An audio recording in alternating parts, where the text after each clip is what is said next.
অপ্রিয় সৈকত ভাই প্রণয়া মুকুট। পর্ব ১। লেখিকা মাহিরা ইসলাম মাহি। শুকতারা আজ চুপি চুপি বাবা মায়ের ঘরে আড়ি পাতে, কারণ সে দেখেছে এই রুমটাতে একটি সুন্দর জলরঙের আঁচড়ে ছবি আঁকা টেবিল রয়েছে। আর সেই টেবিলে রয়েছে দুটো ডায়েরি, ভীষণ সুন্দর। একটার উপরে আকর্ষণীয় বেলি ফুলের প্রতিচ্ছবি, পুরো ডায়েরির পাতাই যেন আস্ত বেলি ফুলের সমাহার। সেই ডায়েরির প্রথম পাতায় লেখা, অপ্রিয় সৈকত ভাই গর্ভবতী পুরুষ মানুষ। অপর ডায়েরির উপরে আঁকা সুন্দর গিটারের প্রতিচ্ছবি, আর তার প্রথম পাতায় সুন্দর হাতের লেখায় অঙ্কন, গর্দভ মহিলা বোকা ফুল। আমার ষড়ঋতু। শুকতারার কেন জানি না সম্বোধনটুকু সেদিন চুপি চুপি পড়েই হাসি পেয়েছিল ভীষণ। হেসেছিল ও সে একদম মন প্রাণ খুলে। পরবর্তী দুটো দিন খেতে গেলে, গোসলে গেলে, এমনকি ক্লাসে স্যারের লেকচার শোনার বদলে সে এই সম্বোধন দুটো মনে করে হেসেছে খিলখিল করে। আর তার গেজ দাঁতখানা উঁকি মেরে দেখেছে সকলকে। তার ভীষণ ইচ্ছে জাগে কি লেখা আছে এই ডায়েরিতে তা জানতে, কি রহস্য লুকায়িত যা তার মা তার থেকে প্রতিনিয়ত গোপন করে যাচ্ছে। শুক্রতারা নিশ্চিত এই ডায়েরির উপরের কারুকার্য তার মায়ের হাতের কামাল। তার মা প্রতিদিন সেই ডায়েরি দুটো যত্ন করে মুছে রাখে, আদুরে হাত বুলায় তাতে, চুমু খায় পরম আবেশে, মাঝে মাঝে চোখে অশ্রু ঝরায়। সামান্য দুটো ডায়েরিতে হাত বুলিয়ে কেন তার মা নিজের চোখের মূল্যবান অশ্রু জড়াবে? সেই অশ্রুর থেকে কি এই ডায়েরি দুটো হাজার দামি? কেন? শুকতারা রমায়ের দুটো বদ অভ্যাস। ১। তার মা তার বাবাকে ভীষণ ভালোবাসে। ভীষণ মানে ভয়ঙ্কর বাড়াবাড়ি রকমের। যেমন তার বাবার একটি ছেঁড়া কাটা শার্ট মা আজও ডাস্টবিনে ফেলেনি। সবচেয়ে দামি আলমিরার যত্নশীল বাক্সে এখন তার অবস্থান। অপ্রয়োজনীয় বস্তু নিয়ে কেউ কখনো এমনিতে এই পাগলামিগুলো কি করতে পারে বলুন? ২। তার মা শুকতারাকে ভীষণ আদর করে। এই আদর ভয়ঙ্কর, যা শুকতারার জীবনের প্রতি বিরক্ত এনে দিয়েছে। যেমন ব্রেকফাস্ট টেবিলে সে কি খাবে সেটাও তার মা ঠিক করে দেবে। শুকতারা গোসল করে কোন জামাটি পরিধান করবে এই এত বছর পরেও সেটা তার মা ঠিক করে দেবে। আর সেটাই বিরক্তিকর, কারণ বয়স বাড়ার সঙ্গে সঙ্গে যে মানুষের বুদ্ধির বিকাশ ঘটে সেটা তার মা ভুলতে বসেছে। ভুলতে বসেছে তার একমাত্র মেয়েরও কিছু চাওয়া পাওয়া আছে। মানুষের যেসব অভ্যাস অপ্রয়োজনীয় এবং বিরক্তিকর সেগুলো কখনো ভালো অভ্যাস হতেই পারে না, সেগুলো মানুষের বদ অভ্যাস। পুরো শিকদার ভিলা আজ ফাঁকা। নিজের দীর্ঘ কৌতূহল দমিয়ে রাখতে না পেরে শুকতারা আজ সুযোগের সৎ ব্যবহার করবে। কি রহস্য লুকায়িত আছে ওই ডায়েরিতে আজ সে তা উন্মোচন করেই ছাড়বে। সে জানে লুকিয়ে এইভাবে কারো ব্যক্তিগত জিনিসে হস্তক্ষেপ করা ঠিক নয়, কিন্তু তার পক্ষে আর কৌতূহল দমন করা সম্ভব নয়। সদ্য যৌবনে পা রাখা শুকতারা হৃদয়ে জন্মে হাজারো কৌতূহল, ছুটে চলে তা দাবানলের ন্যায়। শুকতারা ভীতু চোখে চারপাশে চোখ বুলিয়ে টিপটিপ পায়ে টেবিলের কাছে এগিয়ে যায়। চাবি দিয়ে কাজ খুলে, চাবিটাও সে জব্দ করেছে লুকিয়ে। কাপা হাতে সে তুলে নেয় বেলি ফুলে রাঙা ডায়েরিটি। তার কম্পন রত শরীর টেনে নিঃশব্দে বসে সোফায়। বুকের মাঝে এক অদম্য ইচ্ছাশক্তি তার। রহস্যভেদের উত্তেজনায় বুকের মাঝে দ্রিম দ্রিম শব্দ তুলে। মায়ের মতন সেও চুমু খায় তাতে। আসলেই কেমন নাম না জানা অনুভূতি জাগে হৃদমাঝে। অতঃপর কাপা হাতে প্রথম পেজ উল্টায় সে। কিচ্ছু নেই ফাঁকা। এরপরের পেজ উল্টায় সে, শেখায় সুন্দর হাতে লেখা, অপ্রিয় সৈকত ভাই, ভীষণ অপ্রিয় এক মানবপ্রিয় হয়ে ওঠার গল্পে আপনি। আমার সকল গল্প হোক আপনিময়। কিন্তু কেন হবেন? কে হন আপনি আমার? কি আপনার পরিচয়? কে আপনি? শুকতারা কেমন যেন রহস্যের গন্ধ পাচ্ছে। পরবর্তীটুকু জানার তীব্র উত্তেজনার হদিশ তার হৃদয় ক্রমাগত পাল্লা দিয়ে বাড়ছে। শুকতারা পরের পেজ উল্টায়, সৈকত ভাই আপনি যখন গান গাইতে শুরু করেন বিশ্বাস করুন ইচ্ছা করে আপনার হাত ধরে সমুদ্রের বিশাল জলরাশির মাঝে ঝাঁপিয়ে পড়ি অকারণ। আবার কবে শুনতে পাবো আপনার কণ্ঠের সেই গান? গাইবেন কি আবার? শুকতারা পরের পেজ উল্টায়, একজন সুদর্শন যুবকের স্কেচ অঙ্কন তাতে। মনে হচ্ছে যুবকটি কোনো রাজনৈতিক সম্মেলনে বক্তৃতা দিচ্ছে, শিরদাঁড়া উঁচু করে। ভ্রু দুটো তার কুঁচকানো, চোয়াল শক্ত, চোখে গাম্ভীর্যের চাপ। সামনে হাজারো মানুষের ভিড়, পাশে উপরে লাইন ধরে টানানো ভোট প্রচারের পোস্টার। জনগণ মুগ্ধ হয়ে শুনছে তার বক্তৃতা। শুকতারা পরের পেজ উল্টায়, সেথায় একজন যুবক গিটার হাতে গান গাইছে আর একজন সুন্দরী রমণী মুগ্ধ চোখে চেয়ে আছে সেই সুদর্শন যুবকের পানে। শুকতারা এর পরের পেজ উল্টায়, সে দেখে সেখানে একখানা অদ্ভুত ধরনের বাক্সের ছবি অঙ্কন করা। শুকতারা কল্পনায় ভাবে বাক্সটা তার সামনে রাখলে তার চেয়েও দ্বিগুণ লম্বা হবে। কি কাজ এই বাক্সের? এর পরের পেজে একটি রংতুলির স্কেচ আঁকা, কেমন যেন অদ্ভুত ল্যাবের ন্যায়। যন্ত্রপাতিতে বোঝাই তা, কিসের যন্ত্রপাতি এগুলো? শুকতারা যত উল্টায় রহস্যের বেড়াজালে সে দারুণভাবে আটকে যায়। শুকতারা এর পরের পেজ উল্টায়, দেখতে পায় আরও একটি ছবি। সেই ল্যাবের ন্যায় জায়গাটায় এক রমণী থমকে দাঁড়িয়ে আছে, চোখে মুখে তার হাজারো বিস্ময়। এরপরের পেজে একজন যুবক একজন রমণীর হাত মুষ্টিবদ্ধ করে অগ্নিচোখে চেয়ে আছে। এর পরের ছবিটাও খানিকটা অদ্ভুত। একজন রমণী সেই বৃহদাকৃতির বাক্সটার সামনে দাঁড়িয়ে আছে স্তব্ধ হয়ে। এবারে বাক্সটার মুখশ্রী খোলা, তবে তার ভেতরে কি আছে বোঝা যাচ্ছে না স্পষ্ট। হয়তো কাউকে বিস্মিত করে দেওয়ার মতো কোনো বস্তু, যা যে কাউকে বাকরুদ্ধ করে দিতে পারে মুহূর্তে। অনায়াসে কাউকে স্তব্ধ করে দেওয়ার ক্ষমতা রাখে। তাই তো সেই রমণীও স্তব্ধ হয়ে দাঁড়িয়ে আছে ছবিতে। শুকতারা পরের পেজ উল্টায়, দেখতে পায় একটা স্কেচে অঙ্কন। একজন রমণী গিটারের প্রতিচ্ছবি থাকা ডায়েরিখানা হাতে নিয়ে দাঁড়িয়ে চোখ বড় বড় করে। সঙ্গে তার হাতের মাঝে কয়েকটা চিরকুটো। এরপরের পেজে একজন সুদর্শন যুবক এক সুন্দরী রমণীর মাথায় কিছু পরিয়ে দিচ্ছে। তাদের পাশ ঘিরে আছে চা পাতার সমাহার। এরপরের ছবিটা দেখে শুকতারা নিজেই চমকে ওঠে, কারণ ছবিটার ডিজাইন ঠিক তার দাদা পুরাতন বাড়ি মতিকুঞ্জের ন্যায়। কিন্তু অদ্ভুত ব্যাপার, সেই বাড়িতে এখনকার মতন কোনো ঝলমলে ভাব নেই, নেই কোনো আলোকসজ্জা, বরং আগুনে ঝলসে যাচ্ছে বাড়িটা। উত্তপ্ত লাভার ন্যায় অগ্নির মাঝে বাড়িটা দাঁড়িয়ে আছে শিরদাঁড়া উঁচু করে। সেই আগুনের মাঝে দেখা যাচ্ছে দুটো অস্পষ্ট প্রতিচ্ছবি। কিসের প্রতিচ্ছবি তা? ঠিক যেন কোন জীবিত মানুষ হাসি মুখে দাঁড়িয়ে আছে ঝলসানো অগ্নির মাঝে। আর একজন রমণী অঝোর ধারায় কেঁদে যাচ্ছে হাঁটু মুড়ে বসে। কি আশ্চর্য, এমন অদ্ভুতুরে কেন ছবিটা? শুকতারার গা শিউরে উঠে, দ্রুত এরপরের পাতা উল্টায় শুকতারা। এই ছবি আর দেখতে ইচ্ছা হচ্ছে না তার। এই পাতায় কিছু লেখা, সুন্দর হাতের লেখায় দীর্ঘ লেখা। হয়তো কারো জীবন কাহিনী। পড়তে শুরু করে সে, যত পড়ে সে হারিয়ে যায় ঘোরে, হারিয়ে যায় অতীতে, অতীত তার মনে হয় এই বুঝি বর্তমান। এক অসাধারণ গল্পের অস্তিত্ব পায় সে তাতে। এক দুঃসাহসিক প্রেমের গল্প, ভালোবাসার নিদারুণ যন্ত্রণার সংজ্ঞা, যেথায় মিশে আছে প্রেম, ভালোবাসা, রাজনীতি, হিংসা, লোভ, ঘৃণা, আর প্রতিহিংসার এক নির্মম পরিণতি। অপ্রিয় সৈকত ভাই আর আমার গল্পটা শুরু হয়েছিল ভীষণ অবহেলিত ভঙ্গিতে। ঘটনা ঘটেছিল আরও বহু বছর আগে। বহু বছর বলতে মনে করবেন না সেই ৮০ দশকের সময়কার কথা। এই দরুন আমার ছেলেবেলায়। ছোট্ট বালিকা থেকে কিশোরী, কিশোরী থেকে যুবতী।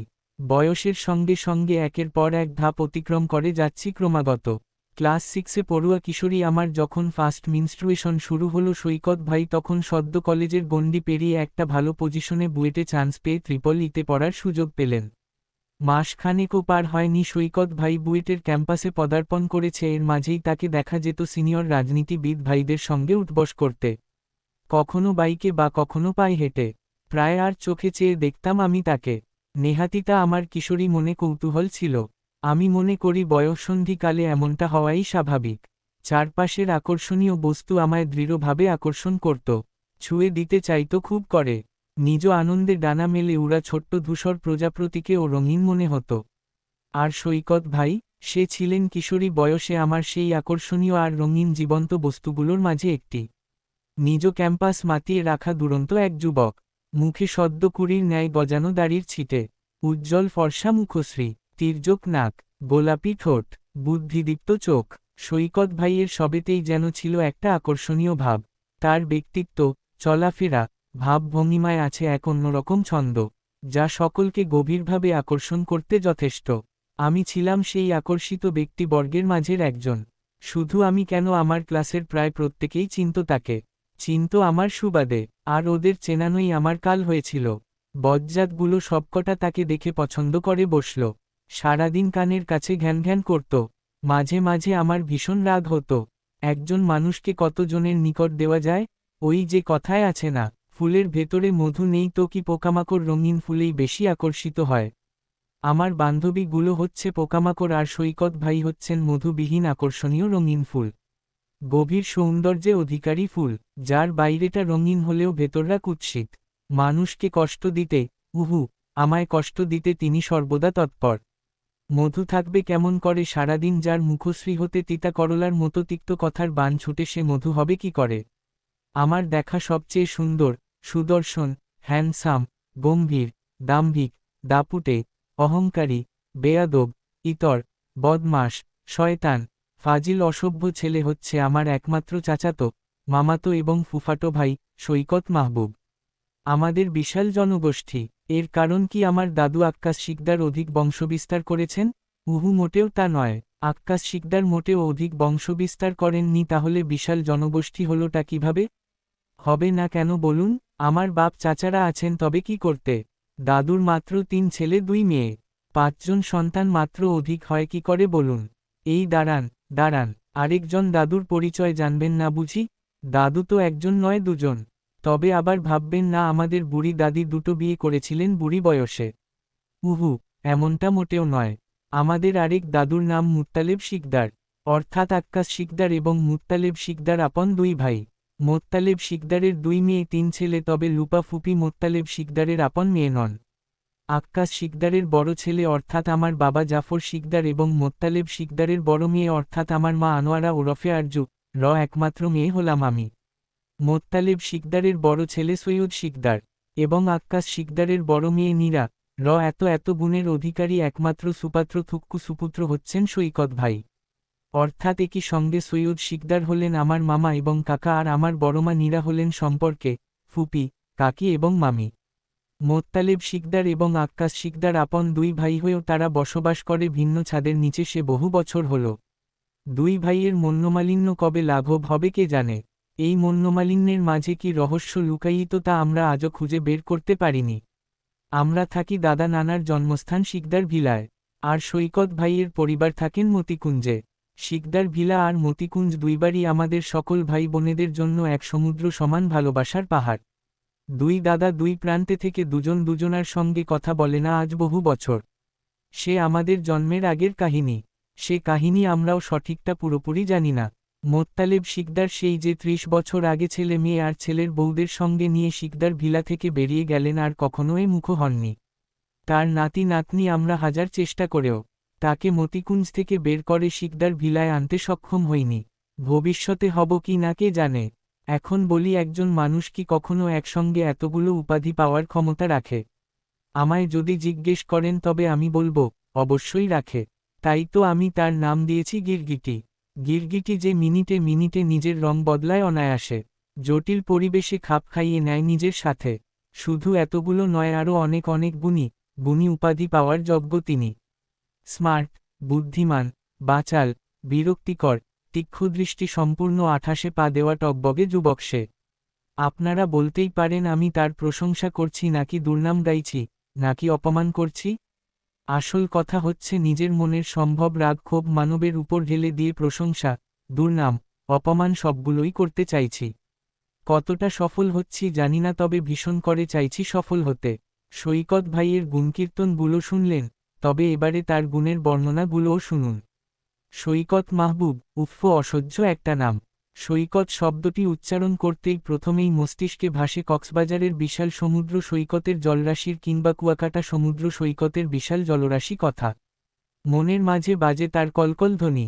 কিন্তু তারপরেও এই সুন্দর নামটি অসহ্যের একমাত্র কারণ এই নামের যুবকটি।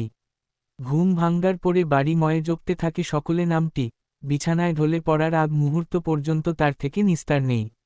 মাঝে মাঝে তো ইচ্ছে হয় যদি নিজের কানের ফুটোতে সুপার গ্লু আঠা মেরে বন্ধ করে দিতে পারতাম। তবে তো এই যন্ত্রণা আর সইতে হতো না। আহা, লোকটা দূরে গেলে জ্বালিয়ে মারবে হৃদয় দিয়ে, আর কাছে এলে পীড়া দেবে মন, মস্তিষ্ক সহ দেহের প্রতিটা অঙ্গে। কটু কথায় জর্জরিত করবে আমার ভোলাভালা নরম সরম মনটাকে।